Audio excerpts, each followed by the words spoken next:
کیا یہ بات سمجھ میں آنے والی ہے کہ جس کے پاس کچھ نہیں تھا اس سے سب کچھ نکل آیا؟ جس کے پاس دیکھنے کی طاقت نہیں تھی اس کے ذریعے سے دیکھنے والی مخلوق پیدا ہو گئی. جو سن نہیں سکتا تھا اس کے اندر سے سننے والی مخلوق نکل آئی. جو بول نہیں سکتا تھا، جو عقل و ارادہ نہیں رکھتا تھا، جو اختیاری زندگی نہیں رکھتا تھا، الحی القیوم، جو کسی کو زندگی دینے کی خود صلاحیت بھی نہیں رکھتا تھا، سب اتفاق سے ہو گیا. جس کے پاس کچھ نہیں تھا اس سے سب کچھ وجود میں آ گیا. یہ ہے نظریہ ارتقاء، یہ ہے ایوولوشن کی تھیوری. کہتے ہیں کہ ہم لوگ irrational چیزوں کو نہیں مانتے. خدا کے بندو، جھوٹ بولنا اب تو چھوڑ. تم سب سے زیادہ irrational چیزوں کو مانتے. السلام علیکم ورحمۃ اللہ وبرکاتہ. میرے دوستو، ڈارون تھیوری کے بارے میں جن لوگوں کا ماننا یہ ہے کہ انسان کا وجود پہلے بندر تھا، بعد میں جیسا جیسا وقت گزرتا گیا انسان بندر سے پھر انسان بنا، ان لوگوں کو حضرت کا یہ بیان کان کھول کر سن لینا چاہیے کہ حضرت نے ان لوگوں کے لیے کیا نصیحت فرمائی. آئیے ہم حضرت کی اس بیان کو سنتے ہیں. یہ جو دجالی فتنہ ہے، یہ اس کا جو اسٹارٹنگ پوائنٹ ہے وہ ایوولوشن کی تھیوری پر ہے. یعنی انسان کسی منصوبے کے تحت، کسی بڑے مدبر، منصوبہ ساز، علیم اور حکیم اور دانا، کسی رب نے نہیں پیدا کیا انسان کو. یہ کوئی انسان کو کسی خدا نے اپنا جانشین بنا کر، اپنا خلیفہ اور نائب نمائندہ بنا کر اس زمین پر بھیجا ہو، ایسا کچھ نہیں ہے. یہ تو اصل میں بائی چانس ہوا یہ کہ بس وہ مادے سے پیدا ہو گیا. وہ کیچڑ ہو گئی پانی میں، پھر وہ کیچڑ سے پھر وہ کچھ گھاس نکل آئی، پھر کچھ پودا نکل آیا، پھر وہ پودا اور بڑا ہوا، پھر اس نے ایک کیڑے کی شکل اختیار کر لی، اور پھر کیڑے سے اور بڑا جانور بنا، اور پھر اور بڑا جانور بنا، اور پھر اور بڑا جانور بنا، اور اس سے اتفاق سے انسان بن گیا. یہ لفظ کاٹ کرتا ہے الحمدللہ. دنیا میں جو کچھ بھی ہے وہ سب کچھ ایک رب کی آتا ہے، اس لیے وہی ایک رب ہے جو لائق تعظیم اور لائق تعریف، حمد و ثنا کے لائق، شکر و صفاس کے لائق ہے. سب کچھ اس کا دیا ہوا ہے. ذرا غور کرو میرے عزیز نوجوانوں، میں آپ سے خاص طور پر مخاطب ہونا چاہتا ہوں. کیا یہ بات سمجھ میں آنے والی ہے کہ جس کے پاس کچھ نہیں تھا اس سے سب کچھ نکل آیا؟ جس کے پاس دیکھنے کی طاقت نہیں تھی اس کے ذریعے سے دیکھنے والی مخلوق پیدا ہو گئی. جو سن نہیں سکتا تھا اس کے اندر سے سننے والی مخلوق نکل آئی. جو بول نہیں سکتا تھا، جو عقل و ارادہ نہیں رکھتا تھا، جو اختیاری زندگی نہیں رکھتا تھا، الحی القیوم، جو کسی کو زندگی دینے کی خود صلاحیت بھی نہیں رکھتا تھا، سب اتفاق سے ہو گیا. جس کے پاس کچھ نہیں تھا اس سے سب کچھ وجود میں آ گیا. یہ ہے نظریہ ارتقاء، یہ ہے ایوولوشن کی تھیوری. کہتے ہیں کہ ہم لوگ irrational چیزوں کو نہیں مانتے. خدا کے بندو، جھوٹ بولنا اب تو چھوڑ. تم سب سے زیادہ irrational چیزوں کو مانتے. تم سب سے زیادہ illogical چیزوں کو مانتے. صحیح بات. یہ بات illogical ہے کہ ایک عظیم قدرت اور طاقت اور علم اور حکمت رکھنے والے، سننے اور دیکھنے والے، ہمیشہ سے رہنے والے اور ہمیشہ تک کے لیے باقی رہنے والے، هو الاول والآخر، هو الظاہر والباطن، هو اللہ البارئ، هو اللہ الخالق البارئ.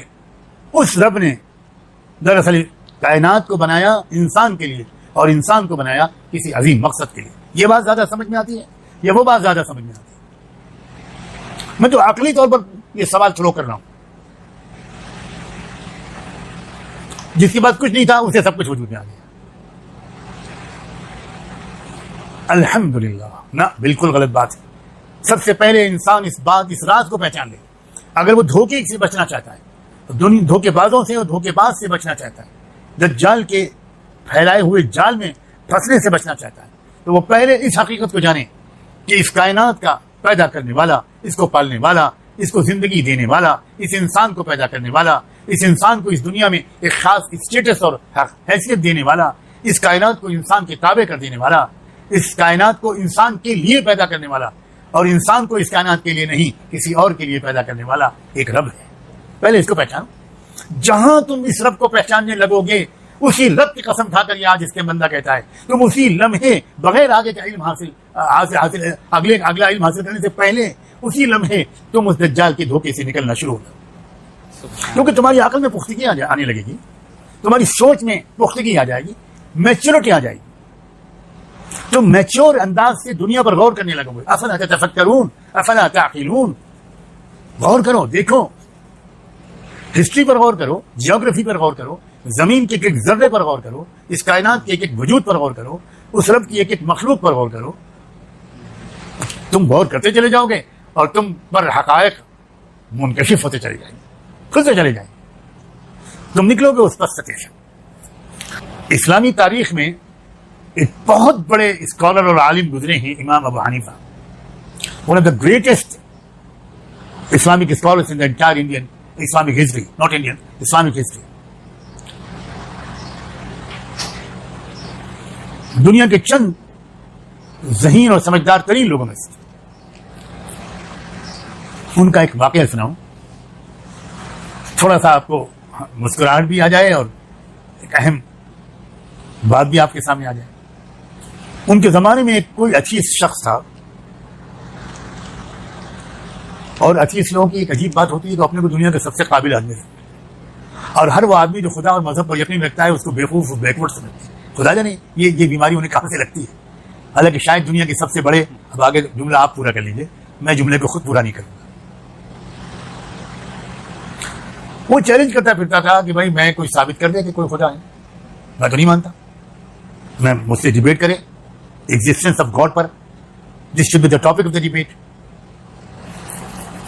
اور اس نے کہا کہ میں عام عالموں سے میں ڈیبیٹ نہیں کروں گا, جو سب سے بڑا عالم ہو میں اس سے ڈیبیٹ کروں گا. چنانچہ جو رولر تھا اس نے امام ابو حنیفہ سے درخواست کی کہ آپ ہی سب سے بڑے ہیں,